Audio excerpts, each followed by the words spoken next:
உங்கள பொறுத்தவரைக்கும் சீதாவ பத்தி நம்முடைய நேர்காணல்ல நீங்க குறிப்பிட்ட போது கூட, இந்த காதல் தோற்றத்துக்கு கூட காரணம் காதல் தான் அப்படின்னு தான் ம். குறிப்பிட்டிருந்தீங்க. ம். ஆனா அதுக்கப்புறம் நீங்க குடுத்த ஓரிரு பேட்டிகள்ல, இந்த காதல் முறிந்ததற்கு சீதாவுக்கு வந்து மனதில வந்து வேறொருத்தர் இடம் பிடிச்சது காரணம்ன்ற மாரி ஒரு கருத்து அது வெளிவந்ததன் தப்பான ஒரு காரணமாக, விஷயம். அவங்க பாதிக்கப்பட்டதாக பல பத்திரிகைகள் ஆமா. சொல்லியிருந்தாங்க. அது என்னன்னாங்க, சொர்ணமுகிய பத்தி நான் பேசினேன். நான் பேசின சொர்ணமுகியும் இதையும் கனெக்ட் பண்ணி தப்பா பேசிட்டாங்க. ஓ! ஏன்னா, அவங்கள பத்தி நான் எங்கேயுமே தவறா ஒரு வார்த்தை கூட பேசக்கூடாதுன்னு இல்ல நம்ம ரொம்ப நேர்காணல் கூட நீங்க சொல்லல. தீர்மானமா இருந்திருக்கேன். இது சொர்ணமுகியில நான் சொல்ல வந்தது என்னன்னா, என்ன காதலிச்ச ஒரு பெண்ணோட மனசுல வேற ஒருத்தன் வந்துட்டான். பிரகாஷ் ராஜோட கேரக்டர். ம். வந்துட்டான்னு எனக்கு தெரிஞ்சதுக்கப்புறம், இப்ப நான் செஞ்சுட்டு போறது என்ன இருக்கும்னா, என்னைக்குமே அவன் மனசுக்குள்ள நான் இருக்கக்கூடாது. அப்ப நான் என்ன பண்ணலாம், நான் வில்லனா நடிக்க ஆமா. ஆரம்பிச்சுட்டேன்னு சொன்ன விஷயத்த, இதையும் அதையும் கிளப் பண்ணி ஓ! 2யும் ஒண்ணாக்கிட்டாங்க.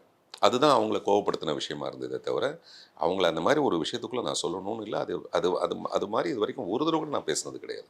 நான் அங்கேருந்து விலகி வந்ததுக்கு அப்புறமேல, எல்லாருக்கும் ஒரு ஒரு வாழ்க்கை இருக்கு. அந்த வாழ்க்கைக்குள்ள அவங்க என்னவா இருக்காங்கன்றத பத்தி எனக்கு அது கவலையும் கிடையாது. அத பத்தி கமெண்ட்டும் எனக்கு கிடையாது. அத இந்த பேட்டியின் மூலமா மறுபடியும் ஒரு தடவ நான் அத உறுதியா சொல்ல விரும்புறேன்.